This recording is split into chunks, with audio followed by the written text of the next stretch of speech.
जो लोग बिल्कुल सपना नहीं देखते हैं, यह क्या संकेत है?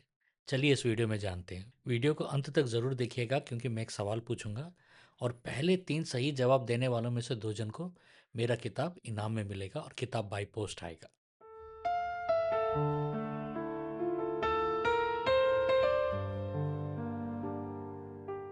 क्या आपने कभी महसूस किया है, आपको महीनों सालों से कोई सपना याद ही नहीं आता? ना कोई चेतावनी, ना कोई दिशा, बस खालीपन और सपने आते ही नहीं हैं। अगर ऐसा है तो आज का संदेश आपके लिए है।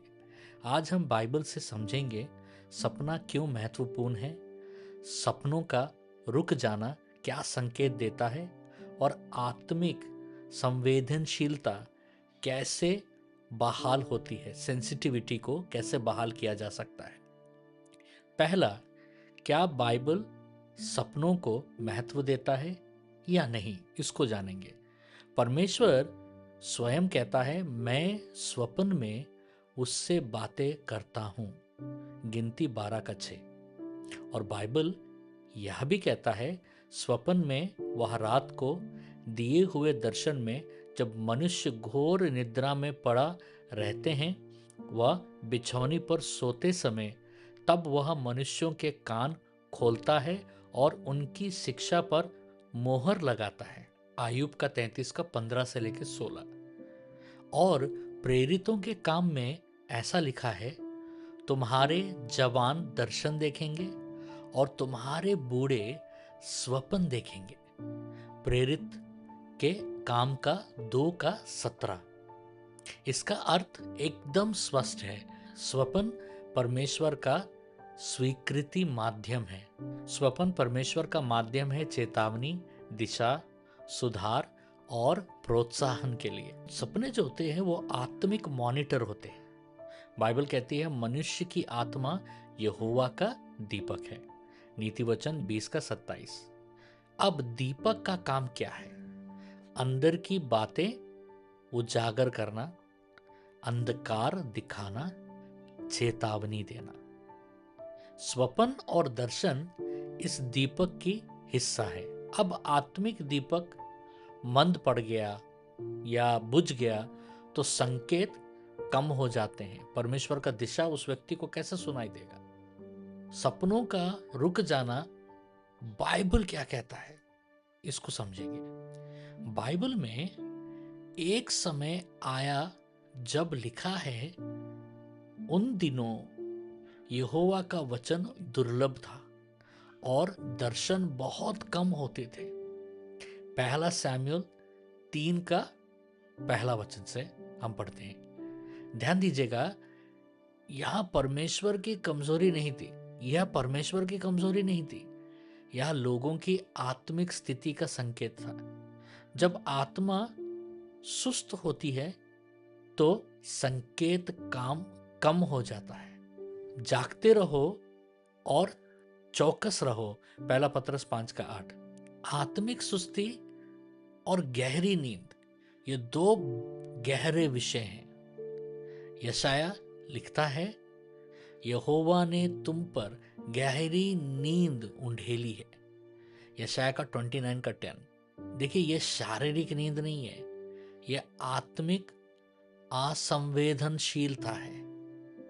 यीशु ने कहा, जागते रहो और प्रार्थना करते रहो। मत्ती का 26 का 41।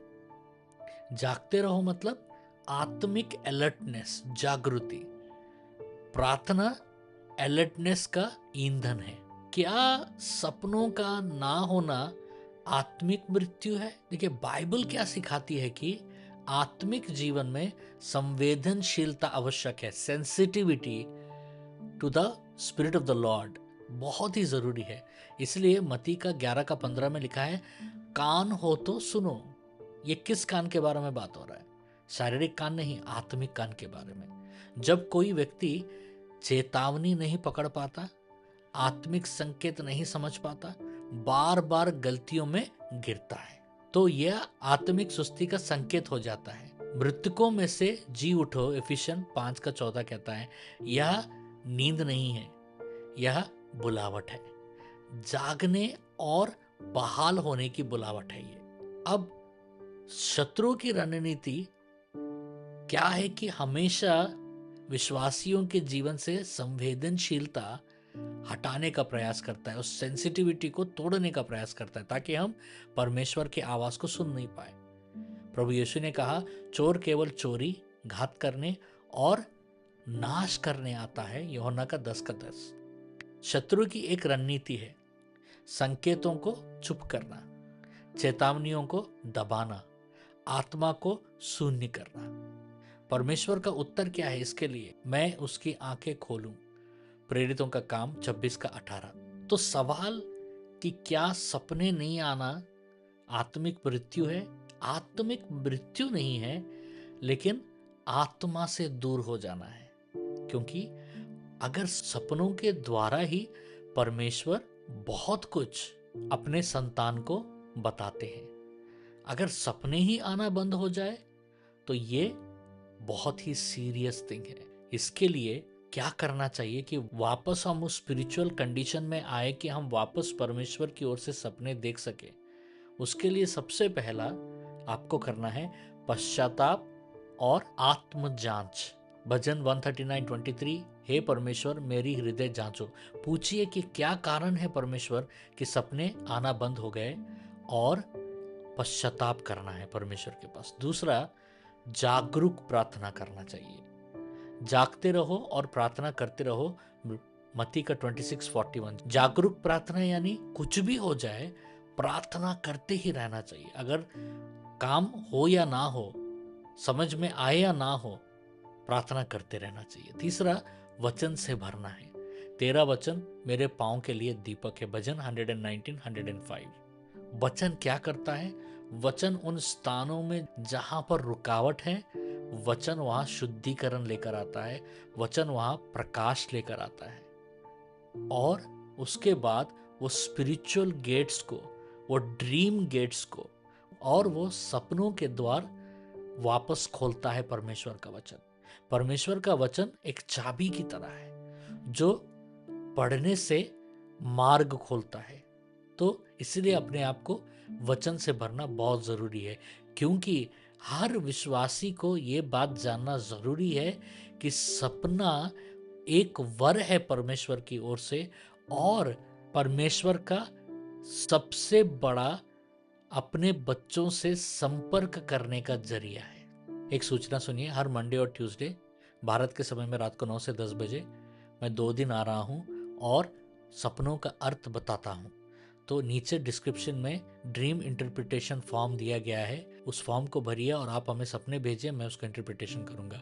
और हर थर्सडे और फ्राइडे को ह्यूस्टन के समय में 9:30 से 10:30 और भारत के समय में रात को 9 से 10 बजे मैं ऑनलाइन में आकर प्रार्थना चलाता हूँ। कई लोग जुड़ रहे हैं और परमेश्वर बहुत सारे कार्य कर रहे हैं। आप भी हमारे साथ ज़रूर जुड़िएगा।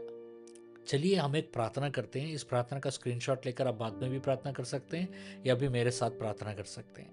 हे पिता परमेश्वर, यीशु मसीह के नाम में मैं हर आत्मिक सुस्ती और असंवेदनशील को त्यागता हूँ। मेरे भीतर का दीपक फिर से जल उठे, मेरी आत्मा जागे, मेरे कान खुले और मेरी आंखें खुले। जहाँ संकेत रुके थे वहाँ फिर से प्रकाश हो।